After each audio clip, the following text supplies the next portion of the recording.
Hello mga palalabs, ito may tuturo ko sa inyo. Madali lang to.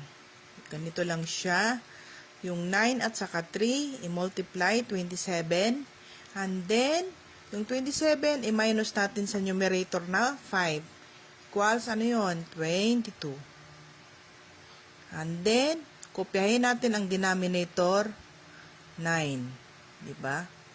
Dali lang. Sumunod, ito. Ganun din ulit. Multiply. 3 times 4, 12. Tapos, i-minus natin dito sa numerator na 8. Ang sagot is 4. Then, kopyahin natin denominator. Ilagay natin dito. Or, 4 over 4 or 1. O, diba? Dali lang mga palalabs.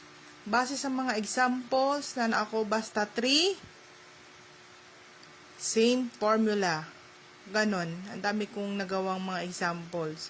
Same lang. Ganon times din minus dun sa denominator, numerator pala. Yun lang mga palalabs. Okay. Thank you. Love, love, love.